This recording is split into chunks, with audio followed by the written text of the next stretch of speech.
Nolotrana raha batoboko azo vahana indray ny oram-pahavaratra tanatin'ny 3 andro avy ho an'ny avoatany iray manontolo atorak'izay ihany koa amin'ny ilany andrefana ary any amin'iny faritra avaratry amin'ny Madagasikara iny. Maripana moa tsy dia misy fiovana misongadina fa afana foana manerana ny nosy. Ny vinany tetry ny andro ho amin'ny rahampitso maraina raha jerena amin'ny antsipriany dia mety hisy isan'orana tandrifin-drahona amin'ny voamaraina ny amin'ny faritry Boeny sy ny morontsiraka ny faritry Sofia. Somary olalovan-drahona amin'ny maraina fa hisava miandalana ihany zay rehefa misandratra andro anilana atsinanana avoatany sy amin'ny morontsiraka afovoany atsinanana ny faritra hafa moa dia homaina ny andro amin'ny akapobenina ibahanterana kokoa ingavy masoandro. Raha ny tolakandro kosa indray araka nefa natsidika teny am-piandohana dia saika ivangony kokoa ho an'ny avoatany sy ny ilany andrefana ary ny faritra avaratra andrefana iny ny orana tandrifin-drahona mety arahikotroka indraindray. Aty amin'ny antsaranana voalohany sy faharoa Sava, Ambatsoa, Analanjorofo ary ny faritra Atsinanana torak'izay ihany koa morontsiraka afovoany andrefana sy atsimo andrefana ihany no somary andrahona amin'ny akapobeny fa ny faritra hafa kosa dia miandrandra izay orana tandrifin-drahona mety arahikotroka izay.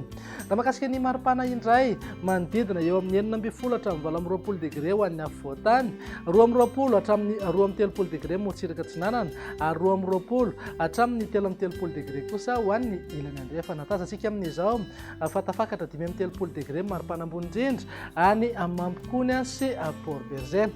Ny vinany tetry ny andro amin'ny alahady kosa indray ary dia saika mbola hita taratra eny ihany ny orana tandrifin-drahona mety arahikotroka indraindray ho an'ny afovoatany iray manontolo sy any amin'iny ilany andrefana iny. Azo orana ihany koa ny any amin'ny faritry Bianasy manodidina Samborano mety azo tandrifin-drahona ny any atsimo Atsinanana mpaka hatrany amin'ny faritra Anosy.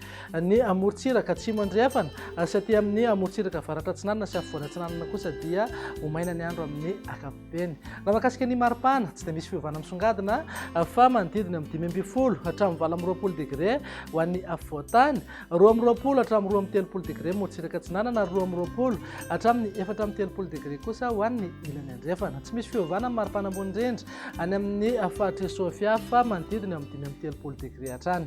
Ny vinany tetry ny andro ny alatsinainy ary namaranantsika sahady dia azo orana tandrifin-drahona mety arahikotroka indraindray ho an'ny afovoatany sy any amin'ny faritra avaratra andrefana iray manontolo. Andrahona amin'ny akapobeny ho an'ny faritra hafa mety hisy tandrifin-drahona iserana ihany ho an'ny atany ny faritra atsimo andrefana. Raha mahakasika ny maripana eo amin'ny 15 hatramin'ny 20 degré ho an'ny faranatiny, 20 hatramin'ny 23 degré na 13 degré morontsiraka Atsinanana ary 20 hatramin'ny 13 degré kosa ho an'ny ilany andrefana. 13 degré hatrany maripana ambony indrindra any amin'ny faritry Sofia.